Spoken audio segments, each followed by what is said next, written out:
Assalamualaikum warahmatullahi wabarakatuh. Perkenalkan, nama saya Rizky Pratama Rusdiana. Di sini saya akan mereview kembali atau mengulang kembali materi mata kuliah elektronika analog tentang dasar semikonduktor dan dioda. Baik, untuk pembahasan pertama kita akan bahas tentang bahan semikonduktor. Jadi bahan semikonduktor adalah bahan yang digunakan untuk membuat dioda. Jadi bahan semikonduktor ini memiliki nilai hambatan jenis atau Rho antara konduktor dan isolator, yakni sebesar 10 pangkat min 6 sampai dengan 10 pangkat 4 ohm meter. Bahan semikonduktor ini sifatnya itu berada antara konduktor dan isolator. Jadi dia tidak memiliki sifat konduktor dan juga dia tidak memiliki sifat isolator. Lalu perbandingan hambatan jenis konduktor, semikonduktor, dan isolator bisa kita lihat pada tabel di bawahnya. Kita bisa lihat ada 3 jenis bahan. Yang pertama adalah tembaga, yang kedua ada silikon pada suhu 300 derajat Kelvin, lalu selanjutnya ada gelas. Kita bisa lihat hambatan jenisnya untuk tembaga sebesar 1,7 kali 10 pangkat min 8 ohm meter, lalu silikon pada suhu 300 derajat Kelvin sebesar 2,310 pangkat 3 ohm meter, dan gelas berada pada 7 kali 10 pangkat 6 ohm meter. Jadi bisa kita lihat tahanannya yang paling besar dia memiliki sifat isolator. Seperti pada tabel berikut ini kita bisa lihat gelas itu memiliki hambatan paling besar, yaitu sebesar 7 kali 10 pangkat 6. Nah, dia memiliki sifat isolator. Lalu kita bisa lihat juga tembaga, dia memiliki hambatan jenis paling kecil, itu sebesar 1,7 kali 10 pangkat min 8. Nah, kita bisa lihat semikonduktor itu berada pada antara konduktor dan isolator. Contoh pada tabel sebelumnya ada 3 buah bahan, yaitu tembaga, silikon, dan gelas. Masing-masing memiliki panjang 1 meter dan diameter 1 mm. Jika pada kedua ujung bahan tersebut terpasang 10 volt, tentukan besarnya arus yang lewat masing-masing bahan tersebut. Jadi untuk menghitung arus kan rumusnya adalah V bagi R. Maka kita harus mencari dulu R-nya berapa. Untuk mencari nilai R-nya menggunakan rumus hambatan jenis atau Rho dikali panjang dibagi A atau luas penampang. Nah, untuk mencari luas penampang itu menggunakan rumus A sama dengan Pi dikali R kuadrat. Nah, untuk mencari R kuadrat atau jari-jari, yaitu rumusnya adalah diameter dibagi 2. Nah, diameternya kan sudah diketahui itu sebesar 1 mm, jadi jari-jarinya adalah sebesar 1 mm dibagi 2. Nah, ketika sudah ketemu jari-jarinya berapa, maka selanjutnya adalah untuk mencari luas penampangnya. Nah, ketika luas penampangnya sudah ditemukan, selanjutnya adalah menghitung nilai R-nya. Di mana didapatkan untuk arusnya yang paling besar itu adalah pada bahan konduktor atau tembaga, di mana arusnya itu sebesar 0,46 dikali 10 pangkat 3 ampere, dan untuk silikon arusnya adalah 3,41 dikali 10 pangkat 9 ampere. Dan untuk gelas, untuk bahan isolator arusnya adalah 1,12 dikali 10 pangkat min 12 ampere. Jadi kita bisa lihat di mana tembaga, yaitu bahan yang konduktor, itu memiliki arus atau ampere yang paling besar, sedangkan untuk gelas yang memiliki bahan isolator itu dia memiliki arus yang sangat kecil atau dia tidak dapat mengalirkan arus. Nah, perhatikan arus yang mengalir pada bahan-bahan tersebut dari yang terbesar adalah pada konduktor atau tembaga, semikonduktor atau silikon, dan isolator atau gelas. Jadi untuk bahan-bahan semikonduktor itu terbagi menjadi 3.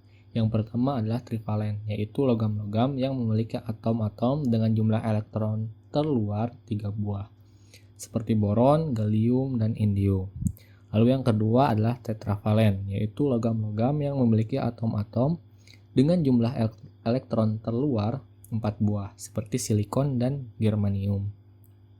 Lalu yang ketiga adalah pentavalen, yaitu logam-logam yang memiliki atom-atom dengan jumlah elektron terluar 5 buah, seperti fosfor, arsenikum, dan antimon. Nah, ini kita bisa lihat tabel periodik semikonduktornya. Kita bisa lihat pada golongan ketiga, yaitu kulit elektron pada kulit terluarnya itu ada 3. Kita bisa lihat bahan-bahannya boron, aluminium, gallium, dan indium. Dan untuk golongan 4 kita bisa lihat bahan-bahannya adalah karbon, silikon, germanium, dan tin. Dan untuk golongan 5 kita bisa lihat bahan-bahannya itu nitrogen, fosfor, porus, arsenik, dan antimoni. Jadi bahan yang paling banyak digunakan untuk bahan semikonduktor adalah silikon dan germanium. Lalu elektron valensinya berapa?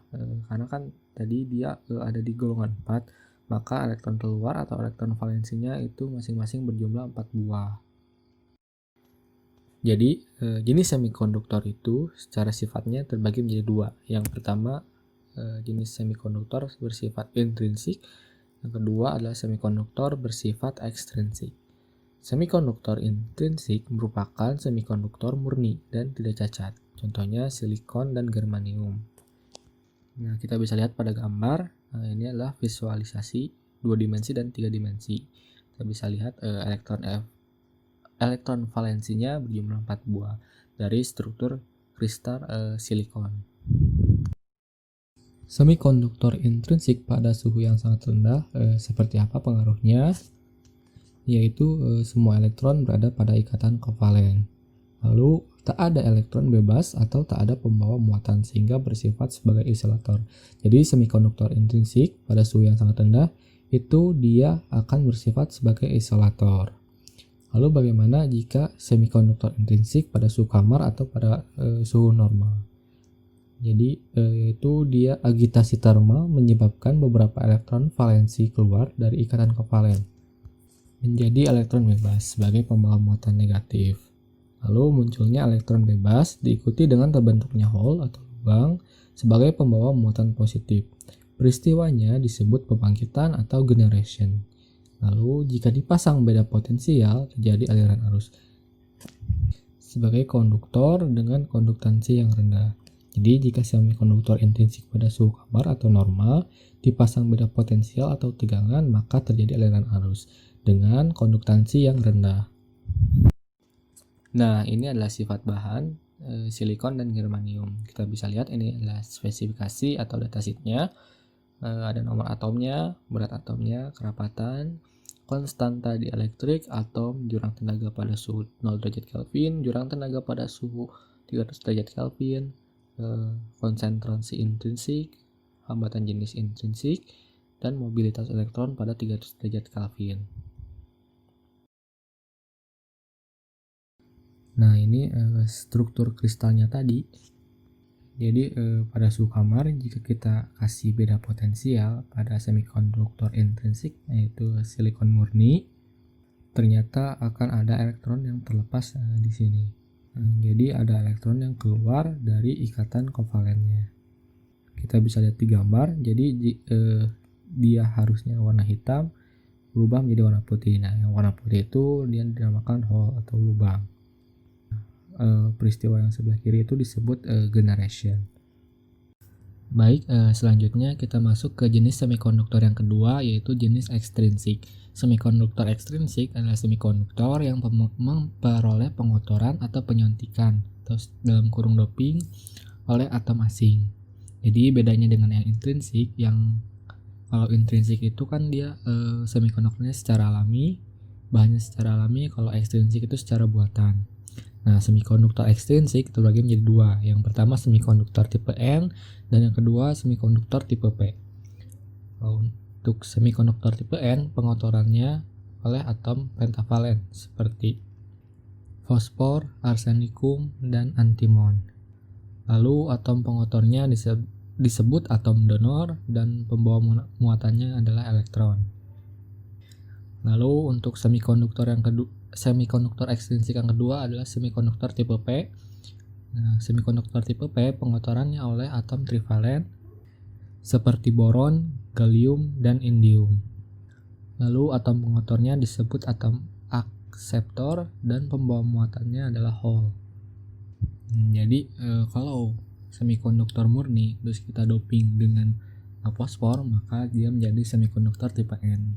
Apabila semikonduktor murninya di doping menjadi menggunakan boron oleh atom boron, maka dia menjadi semikonduktor tipe P. Nah, tujuannya di doping itu apa? Tujuannya di doping adalah meningkatkan konduktivitas semikonduktor dan memperoleh semikonduktor dengan hanya satu pembawa muatan elektron atau hole saja. Jadi intinya tujuan dari doping adalah meningkatkan konduktivitas. Konduktivitas itu apa? Konduktivitas adalah kemampuan suatu bahan konduktor dalam menghantarkan arus listrik.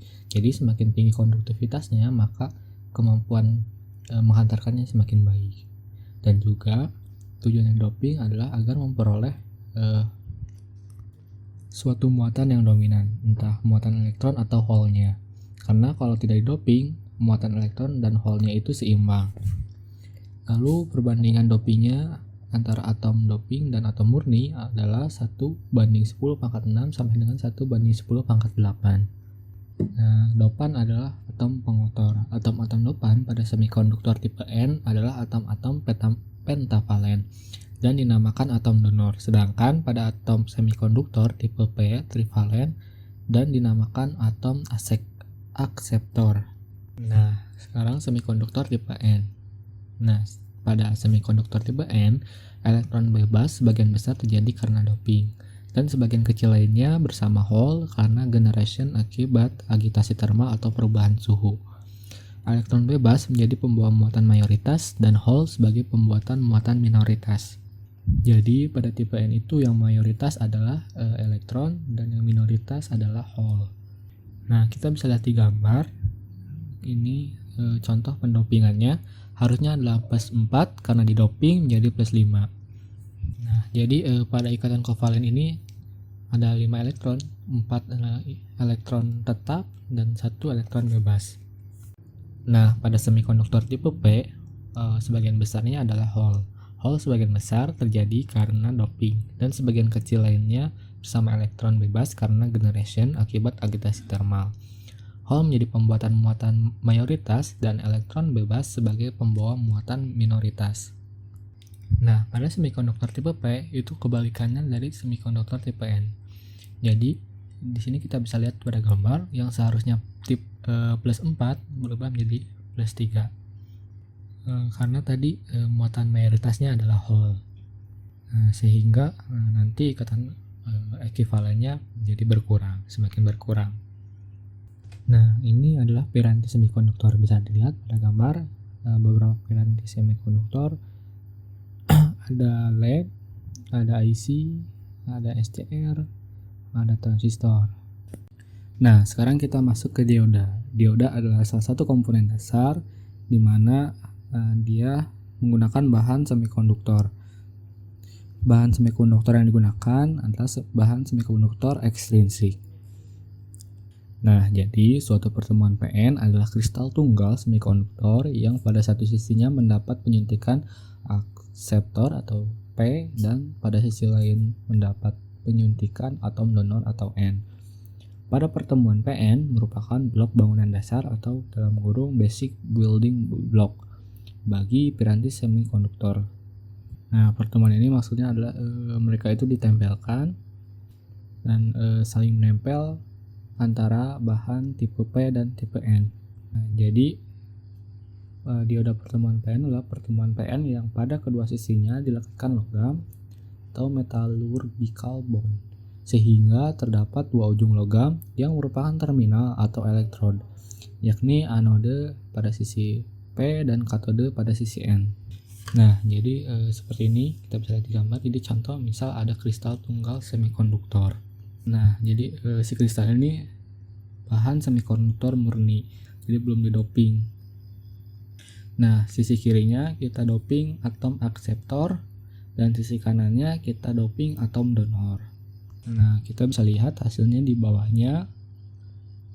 Yang kiri atom akseptor mendoping, maka hasilnya akan menjadi tipe P.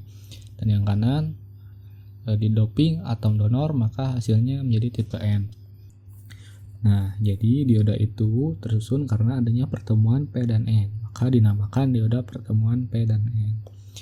Kita bisa lihat pada gambar, pada sisi kiri dan sisi kanan itu dipasang logam untuk terminal atau elektroda. Dan logam atau kawat yang bertemu dengan tipe P itu dinamakan anoda. Sedangkan logam atau kawat yang bertemu dengan tipe N itu dinamakan dengan katoda. Kita bisa lihat gambar hasilnya di bawah. Di bawahnya ini adalah sebuah dioda yang sudah dibungkus.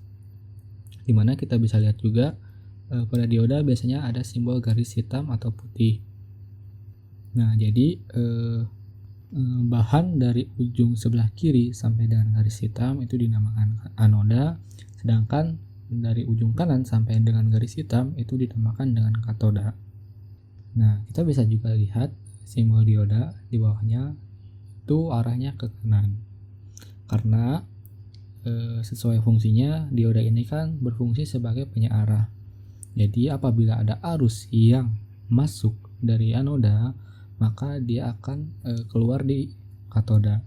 Sedangkan apabila ada arus yang masuk dalam katoda, dia tidak mengeluarkan pada kutub anoda. Makanya kita bisa lihat simbol di katodanya itu ada garis, sedangkan di anodanya itu gambar segitiga yang arahnya ke kutub katoda. Nah, sebenarnya bagaimana sih cara kerja dioda itu sehingga disebut sebagai penyearah? Kita bisa lihat pada gambarnya, di mana gambar ini adalah konfigurasi atom-atom yang ada di dalam dioda. Nah, jadi sebelah kiri itu tipe P dan sebelah kanan itu tipe N. Nah, biasanya apabila kita mempertemukan tipe P dan tipe N ini, dia akan bertemu pada tengah-tengah, di mana lapisan tengah ini disebut lapisan pengosongan. Nah, kita bisa lihat pada tipe P ini dia tersusun atas ion-ion negatif. Kemudian atomnya adalah atom Hall. Nah, kalau yang tipe N itu muatan dominannya adalah elektron, di mana ion-ionnya ada ion donor. Disimbolkannya positif. Nah, jadi pada tipe P itu ion akseptor negatif, dan pada tipe N dia ion donor dan positif. Dan muatannya pada tipe P itu adalah hole, dan pada tipe N adalah elektron. Nah, pada tengah-tengah ini namanya lapisan pengosongan, di mana di tengah-tengah ini terjadi pertemuan antara ion-ion negatif dan ion-ion positif.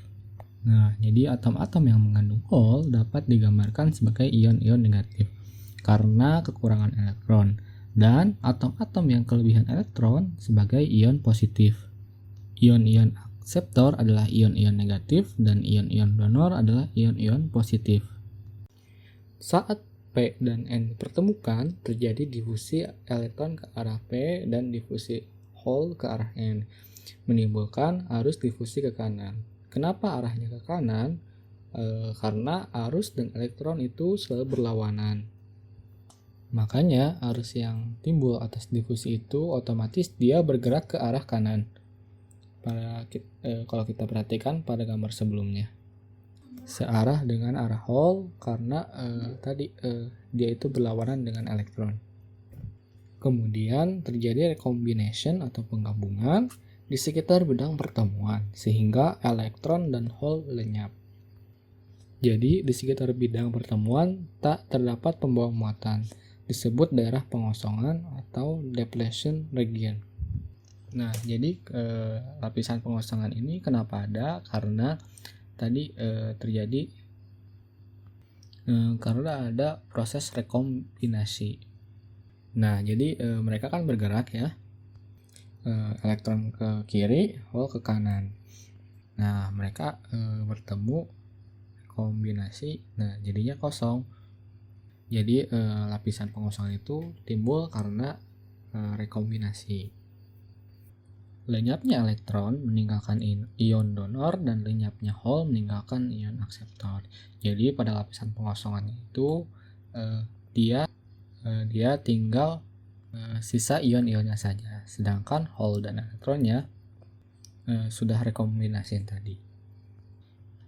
Adanya ion positif dan negatif menyebabkan adanya medan listrik, sehingga ada tegangan disebut tegangan kontak atau tegangan penghalang atau barrier potensial, menimbulkan arus drive ke kiri. Nah, jadi pada lapisan pengosongan tadi adanya pertemuan antara ion positif dan ion negatif sehingga menyebabkan timbulnya medan listrik. Nah, medan listrik ini akan menimbulkan tegangan potensial yang dimiliki pertemuan PN atau bahan dioda ini. Karena pertemuan PN ini terbuka, maka ada kesetimbangan antara arus drift dan arus difusi. Jadi arus drift tadi ke kiri dan arus difusi ke kanan, maka terjadi kesetimbangan. Nah, jadi pada dioda ini terjadi dua pembiasan, tergantung bagaimana kita memasang posisi sumber tegangannya. Nah, kalau pada gambar ini polarisasi positifnya itu dimasukkan kepada anoda dan outputnya itu berada kutub katoda.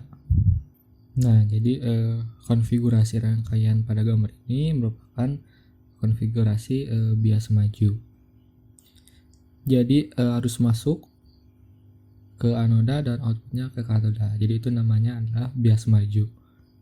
Sehingga adanya VD menyebabkan arus difusi lebih besar dari arus drive. Nah, si VD ini adalah tegangan yang terbentuk akibat adanya medan listrik. Nah, jadi apabila arus difusi lebih besar dari arus drive, maka arusnya dominannya ke kanan. Dan jika potensial penghalang sebelum diberi VD adalah V0, maka potensial penghalang turun menjadi V0 dikurang VD, daerah pengosongan menjadi sempit. Nah, jadi karena fenomena VD ini menyebabkan lapisan pengosongan menjadi sempit. Nah, jadi dia tuh makin mengecil, jadi menjadi semakin sempit. Sehingga pembawa mayoritas punya energi yang cukup untuk melewati potensial penghalang. Nah, jadi arus yang masuk itu memiliki energi yang cukup untuk melewati potensial penghalang. Nah, jadi kita harus mensuplai dioda itu harus melebihi tegangan potensial. Nah, hole dari sisi P, pembawa mayoritas, dapat melewati daerah pengosongan. Jadi pembawa minoritas di sisi N. Nah, jadi si hole ini dapat melewati lapisan pembatas pengosongan ke tipe N. Nah, elektron dari sisi N, pembawa mayoritas dapat melewati daerah pengosongan menjadi pembawa minoritas di sisi P. Selanjutnya, jumlah arus dari elektron dan hole merupakan arus total yang lewat dioda. Nah, jadi jumlah arus dari hasil pergerakan hole ke N dan elektron ke P itu adalah arus yang dilewatkan oleh diode. Jadi arus yang masuk dari anoda nanti akan menghasilkan arus yang keluar pada katoda.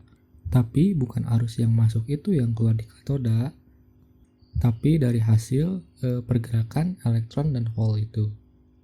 Jadi arus yang masuk itu belum tentu sama dengan arus yang dilewati di dioda. Nah, selanjutnya bagaimana kalau pembiasan mundur? Jadi arus inputan kita masukkan pada katoda dan keluarannya pada anoda. Jadi, hole pada sisi P bergerak ke kiri, elektron pada sisi N bergerak ke kanan. Daerah pengosongan melebar, potensial penghalang menjadi V0 plus VD. Tidak ada arus lewat bidang pertemuan.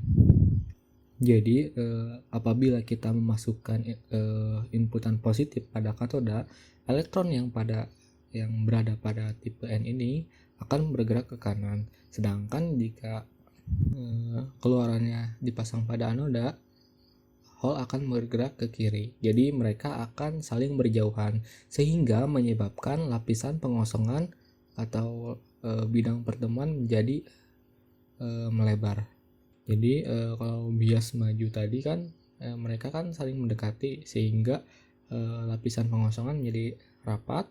Namun pada bias mundur mereka saling menjauhi sehingga lapisan pengosongan itu menjadi lebih lebar. Lalu sehingga potensial penghalangnya menjadi lebih besar, V0 plus VD, sehingga tidak ada arus yang dapat lewat lapisan pengosongan. Karena lapisan pengosongan ini semakin besar dan semakin melebar. Karena daerah pengosongan pada dasarnya merupakan semikonduktor intrinsik, jadi sebenarnya lapisan pengosongan ini merupakan semikonduktor murni, beda dengan tipe P dan tipe N. Agitasi thermal dapat menyebabkan terjadinya generation, sehingga muncul pasangan elektron dan hole pada daerah ini.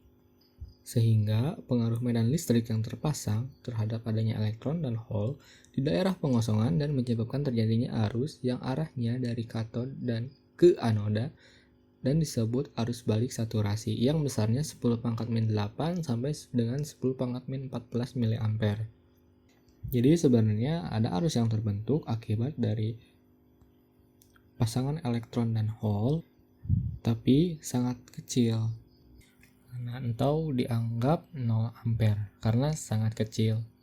Kenapa tidak ada arus yang mengalir dari katoda ke anoda? Karena lapisan pengosongan ini jadi sangat lebar. Karena lapisan pengosongan ini memiliki sifat semikonduktor intrinsik. Semikonduktor intrinsik kan mempunyai sifat isolator yang sangat besar. Jadi semakin lebar lapisan pengosongannya, semakin dia menjadi semikonduktor intrinsik, sehingga dia memiliki sifat isolator yang sangat besar dan akhirnya tidak dapat mengalirkan arus. Nah, kita bisa lihat pada gambar, ini adalah grafik arus dioda. Nah, pada gambar ini contohnya adalah dioda silikon. Jadi ketika kita akan bias maju, kita beri supply 0, dia rata. Namun semakin lama semakin naik hingga akhirnya stabil ketika kita memberikan inputan 0,7 volt. Kenapa ini bisa terjadi? Karena tegangan inputan yang kita berikan sudah melebihi dari tegangan beda potensial tadi. Sedangkan pada bias mundur itu akan selalu 0. Kecuali kita memberikan supply yang sangat besar. Jadi sebenarnya kita bisa mengalirkan arus dari katoda ke anoda apabila tegangan inputnya itu sangat besar. Misalkan kita bisa lihat pada gambar, kita memberikan input 100 volt, itu kan tegangannya sangat besar sekali. Nah, maka dia akan tembus. Nah, kondisi inilah yang dinamakan breakdown. Nah, berikut ini adalah simbol dari dioda. Nah, kita bisa lihat sebelah kiri anoda dan sebelah kanan katoda.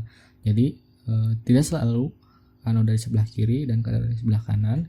Kita hanya perlu melihat garisnya. Jadi, katoda itu wilayahnya itu lebih kecil dibandingkan dengan anoda. Atau kita juga bisa membedakannya dengan cara simbol yang di bawahnya. Anoda itu yang terhubung dengan garis bentuk segitiga, sedangkan katoda adalah yang terhubung dengan garis lurus secara vertikal. Nah, ini adalah gambar dari jenis-jenis dioda. Ada junction dioda. Junction dioda ini adalah dioda yang paling umum. Ada dioda Zener, ada dioda tunnel, Schottky, Varactor, diag, triac, SCR, light emitting diode, dan photodiode. Nah, selanjutnya adalah jenis dioda dan penggunaannya.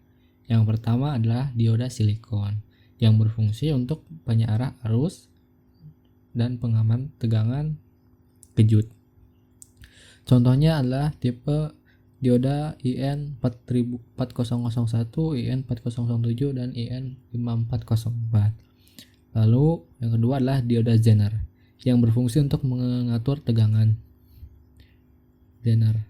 Jadi dioda itu selain untuk penyearah arus, dia juga untuk mengatur tegangan. Lalu selanjutnya adalah dioda bridge untuk penyearah gelombang penuh pada rangkaian catu daya. Dioda bridge ini contohnya adalah kiprok pada kendaraan bermotor. Yang terakhir adalah LED atau light emitting dioda yang berfungsi sebagai lampu indikator. Nah, selanjutnya ini adalah gambar rangkaian dioda. Nah, jadi garis beban dari gambar dengan menggunakan hukum tegangan Kirchhoff, yaitu Kirchhoff Voltage Law dan atau KVL. Maka diperoleh untuk menghitung tegangan sama dengan tegangan input atau VI dikurang IRL. atau RL itu adalah tahanan beban. Jadi untuk menghitung tegangan adalah tegangan input dikurangi arus pada tahanan beban. Nah, karena ada dua variabel yang belum diketahui nilainya, yaitu V dan I, diperlukan satu petunjuk lagi, yaitu karakteristik dioda. Nah, selanjutnya ini adalah gambar kurva beban pada dioda.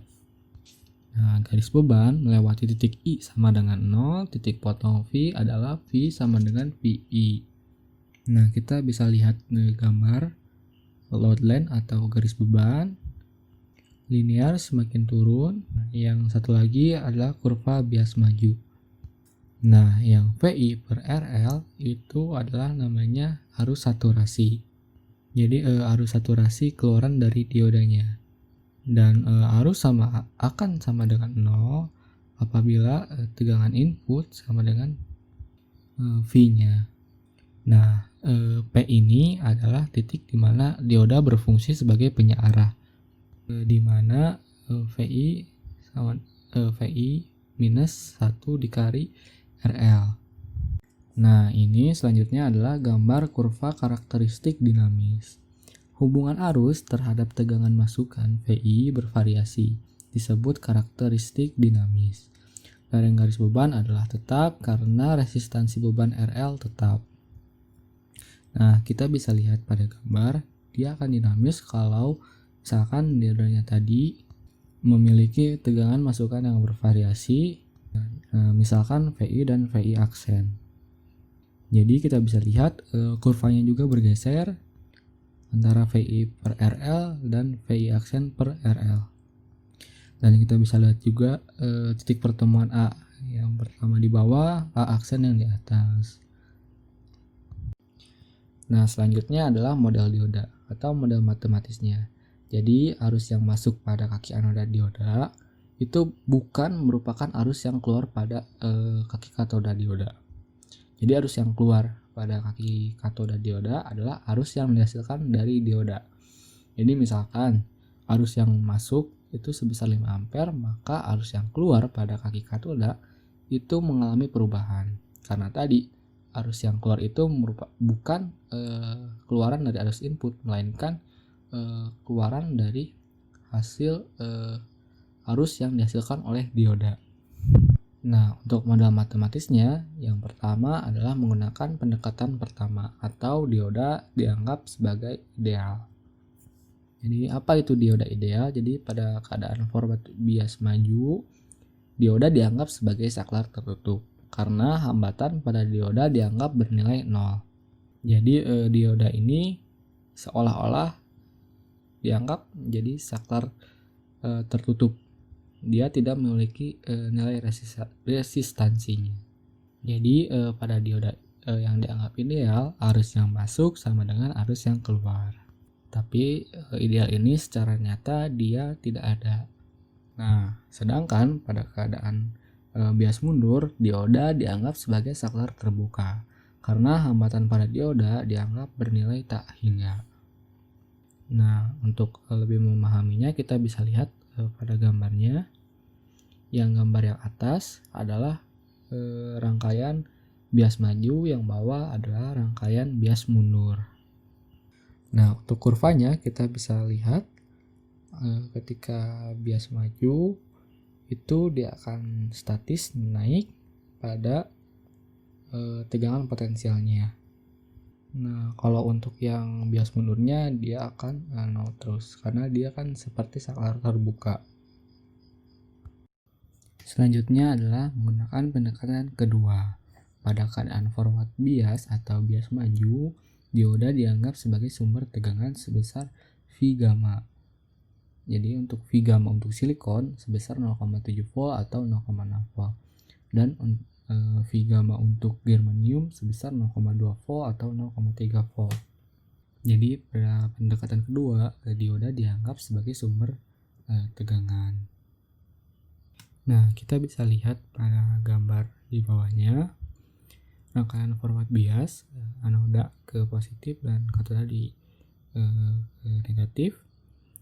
Nah, pada pendekatan 2 simbol diodanya itu diubah menjadi sumber tegangan. Jadi suplai positif ke anoda dan suplai negatif ke katoda yang melewati RL. Pada keadaan bias mundur, dioda dianggap sebagai saklar terbuka karena hambatan pada dioda dianggap bernilai tak hingga. Jadi yang untuk reserve bias atau bias mundur itu sama seperti model pendekatan yang pertama. Nah, untuk kurvanya kita juga bisa lihat untuk pendekatan bias maju dia akan 0 dan akan naik hingga statis ketika mencapai tegangan potensialnya. Kita juga bisa lihat di sebelahnya untuk kurva model reserve bias atau bias mundur. Nah, selanjutnya adalah pendekatan ketiga. Pendekatan ketiga ini adalah yang paling sesuai dengan kenyataan. Jadi pada keadaan forward bias atau bias maju, dioda dianggap sebagai sumber tegangan sebesar V gamma. V gamma untuk silikon 0,7 volt atau 0,6 volt dan V gamma untuk germanium 0,2 volt atau 0,3 volt dengan resistansi forward atau resistance RF yang terpasang secara seri. Nah, ini yang dianggap mendekati kenyataan bahwa dioda itu dianggap sebagai sumber tegangan yang disusun seri dengan resistansi forward atau RF. Nah, kita bisa lihat gambar di bawahnya rangkaian forward bias dan model pendekatan tiganya. Sumber tegangan, dioda yang dianggap sumber tegangan yang terhubung seri dengan resistansi forwardnya. Nah, kita bisa lihat juga kurvanya masih sama seperti pendekatan yang satu dan pendekatan kedua. Nah, pada keadaan reserve bias atau bias mundur, dioda dianggap sebagai resistansi reverse. Nah, pada resistansi atau rangkaian reverse bias atau bias mundur pada pendekatan ketiga itu dianggap sebagai resistansi reverse. Jadi bukan lagi secara resistansi terbuka. Nah, selanjutnya yang terakhir adalah contoh soal. Nah, soalnya perhatikan rangkaian dioda di samping ini, gambarkan rangkaian pengganti atau rangkaian ekivalen dan hitung besarnya tegangan dan arus dioda menggunakan pendekatan 1, pendekatan 2, dan pendekatan 3. Jadi menghitung arus pada pendekatan pertama, pendekatan kedua, dan pendekatan ketiga apakah berbeda atau sama. Nah, yang pertama, pendekatan pertama, jadi kan kalau bias maju dia itu seperti rangkaian tertutup.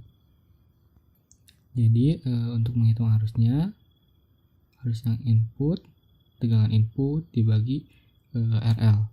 Jadi 10 volt dibagi 100 ohm, maka hasilnya adalah 0,1 ampere. Jadi seperti hukum ohm biasa, karena VO-nya 0, resistansinya 0. Jadi arus input sama dengan arus diodanya. Sedangkan pada pendekatan kedua, si dioda ini seperti sebuah satu sumber tegangan. Nah, jadi untuk menghitung arusnya adalah Vin dikurang V gamma. Jadi si Vin ini dikurang dengan tegangan potensial. Jadi 10 volt karena tegangan inputnya sebesar 10 volt dikurang 0,6 volt karena ini adalah silikon. Jadi silikon tadi kan dia memiliki tegangan potensialnya sebesar 0,6 volt. 10 volt dikurang 0,6 volt dibagi 100 ohm. Maka hasilnya adalah 0,094 ampere. Nah, kita bisa lihat perbedaan arusnya, bahwa pendekatan kedua ternyata arusnya lebih kecil dibandingkan dengan pendekatan pertama. Ya, sesuai namanya, nah ideal pasti arusnya yang paling besar. Nah, untuk pendekatan ketiga, kalau sebelumnya kan jika dia bias maju, si dioda itu berubah akan menjadi seperti sebuah sumber tegangan yang terpasang secara seri dengan resistansi resistansi forward atau resistansi maju atau RF. Nah, misalkan tadi diodanya silikon, tegangan potensialnya sebesar 0,6 volt. Nah, untuk RF-nya atau tahanan dalam diodanya sebesar 2,5 ohm. Dan resistansi bebannya sebesar 100 ohm. Nah, untuk menghitung arusnya tetap V per R, jadi cuman V inputnya dikurangi dengan tegangan potensial dioda tadi. Nah, untuk RL-nya atau resistansi bebannya itu ditambahkan dengan resistansi dalamnya, sehingga untuk tegangan inputnya 10 volt dikurang 0,6 volt dibagi 100 ohm ditambah 2,5 ohm. Maka untuk hasilnya adalah sebesar 0,092 ampere. Nah, jadi untuk pendekatan ketiga itu nilainya lebih kecil lagi dari pendekatan kedua dan pendekatan pertama. Nah, VD ini adalah tegangan yang dihasilkan oleh si dioda. Jadi VD ini adalah VD yang timbul akibat adanya beda potensial. Rumusnya adalah Vin dikurang ID dikali RL. ID di sini tadi kan sudah didapatkan bahwa ID-nya sebesar 0,092 ampere. Jadi 10 volt dikurang 0,092 ampere dikali 100 ohm. Maka hasilnya adalah sebesar 0,8 volt. Nah, untuk pendekatan pertama untuk menghitung tegangan potensialnya adalah Vin atau tegangan input dikurang ID. ID-nya tadi kan sudah kita hitung sebesar 0,1 ampere dikali RL sebesar 100 ohm. Jadi 10 dikurang 0,1 dikali 100, maka hasilnya adalah sebesar 0 volt. Dan untuk pendekatan kedua, untuk menghitung tegangan potensialnya, Vin dikurang ID dikali RL. Vin-nya 10 volt, ID-nya sudah kita hitung tadi sebesar 0,094 ampere. Dan untuk RL-nya sebesar 100 ohm. Untuk hasilnya 10 dikurang 0,094 dikali 100, hasilnya adalah sebesar 0,6 volt. Dari sini kita bisa lihat terjadi perbedaan pada tegangan potensialnya. Sekian dari saya, mohon maaf apabila ada salah-salah kata dan ada penjelasan yang kurang jelas. Wabillahi taufiq wal hidayah. Wassalamualaikum warahmatullahi wabarakatuh.